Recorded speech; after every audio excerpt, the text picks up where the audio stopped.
Alors oui, aujourd'hui on va à nouveau parler de clavier custom puisque j'ai fait un nouveau build. Bon, on va directement pas se mentir, hein, il est magnifique. Si déjà là vous le trouvez plutôt sympa, restez jusqu'à la fin, vous allez voir, il a un truc incroyable dessus qui va le rendre encore plus beau. Également un grand merci à Ako de m'avoir envoyé le kit et également le set de keycaps. Si ça vous intéresse, c'est en description. Avant de commencer totalement le sujet de la vidéo, je voulais juste vous dire que celle-ci sera tournée un petit peu en tutoriel pour comment monter, on va dire, un clavier custom, et plus précisément du coup ce kit, puisque celui-ci arrive directement démonté. Comme ça, si jamais vous débutez dans le domaine, vous pouvez voir un peu dans les grandes lignes comment ça marche. Et bien sûr, cette vidéo, elle s'arrêtera pas qu'à ce clavier-ci. La plupart des kits, on va dire, de ce style se montent de la même manière.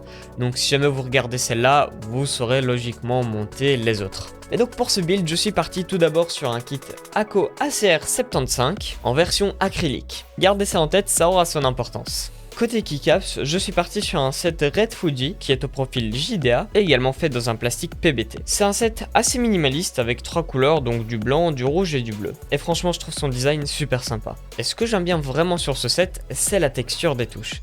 Elle est vraiment toute lisse par rapport à beaucoup de sets de keycaps en PBT qui sont assez rugueux au niveau de la surface. Celui-là, il est totalement lisse et c'est vraiment agréable. Et du coup, pour finir, concernant les switches, je suis parti également sur des switches de chez Ako. Cette fois-ci, c'est pas eux qui me les ont envoyés, je les avais déjà chez moi. C'est des Matcha Green qui sont des switches linéaires. Je les avais déjà lubrifiés moi-même il y a quelques temps, donc ça me fait gagner un petit peu de temps. Mais bon, parlons un peu plus en détail de ce kit ACR75. Déjà, quand on reçoit le kit, on le reçoit totalement démonté, par rapport par exemple au Keychron Q2 qui lui arrive déjà pré-monté. Il y en a qui vont peut-être pas aimer, moi perso je trouve ça super parce que du coup ça renforce justement cette idée de clavier custom qu'on fait tout simplement nous-mêmes. Et puis au moins ça vous force vraiment à aller dans les entrailles du clavier, même si je dois vous avouer que le kit en sortie de boîte est quand même très bien déjà de base. Rien qu'au niveau des stabilisateurs, je les ai pas modés du tout, ils sont vraiment stock et ont un son juste excellent. Donc ce kit est composé du coup d'un PCB, d'une plate en métal avec une couleur dorée, ce qui rajoute un côté vraiment premium au clavier, une nappe acoustique et également une petite mousse à placer sur le PCB, une case avec encore une nappe acoustique qui cette fois-ci sera en dessous, des stabilisateurs du coup qu'on monte sur la plate comme je l'ai dit, et pour finir des gaskettes, des vis et également des petits tournevis. Alors toujours quand je fais un build, je préfère toujours protéger un petit peu l'espace de travail et également les composants. C'est pour ça que je vais tout simplement préférer mettre une petite mousse en dessous, histoire de tout protéger. La première chose que je vous conseille de faire, c'est de placer les stabilisateurs directement sur la plate, puisqu'ici du coup on est sur des stabilisateurs à monter sur la plate, mais si jamais vous avez un autre kit avec des stabilisateurs qui se montent directement au PCB, bah vous les montez tout simplement directement au PCB. Maintenant vous pouvez mettre du coup de côté la plate et passer directement au PCB. Ce que je vous conseille de faire tout d'abord, c'est enlever le petit câble qui se trouve en dessous délicatement, comme ça il risque pas de vous déranger pendant les manipulations. Et si jamais vous vous demandez, ce câble va servir tout simplement à connecter le PCB directement au connecteur USB-C qui se trouve sur la case. Donc maintenant vous pouvez prendre les deux nappes et les placer directement sur le PCB. Et là par contre faut être vraiment minutieux parce que du coup les vis vont passer à travers, donc vous vraiment les placer limite au millimètre près. Une fois qu'ils sont posés, vous posez également la plate par dessus et maintenant on va fixer tout simplement le tout. Donc pour ça il y a tout simplement des petites chevilles et également des petites vis. Donc vous allez passer tout simplement les chevilles par dessous du PCB et visser tout simplement au niveau de la plate. Je vous conseille de le faire tranquillement un à un, comme ça vous évitera de faire tomber les chevilles. Et du coup le clavier il commence à avoir de plus en plus de gueule. Maintenant vous allez prendre les petits gaskettes et les placer au niveau de leur emplacement, et vous prendrez également des petites vis pour les placer directement dessus. Ça vous facilitera le travail quand il faudra tout mettre dans la case. On est presque arrivé à la fin, donc plus qu'à prendre le tout et le visser directement dans la case.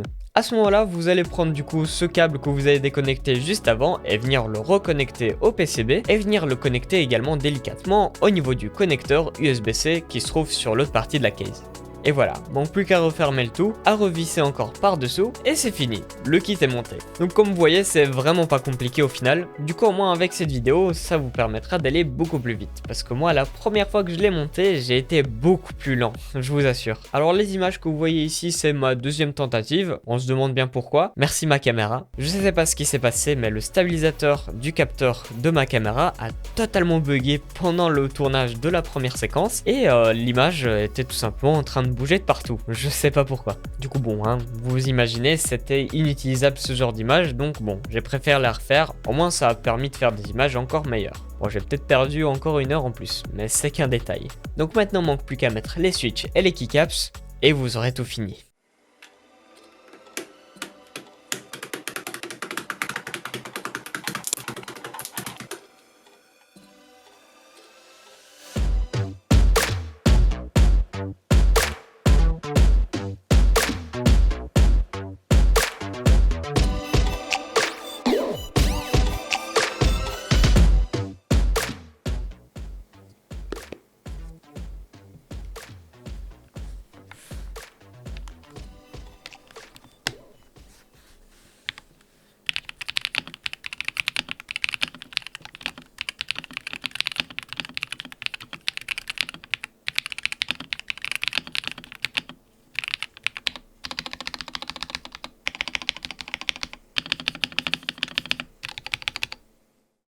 Et voilà, vous en pensez quoi maintenant de ce clavier?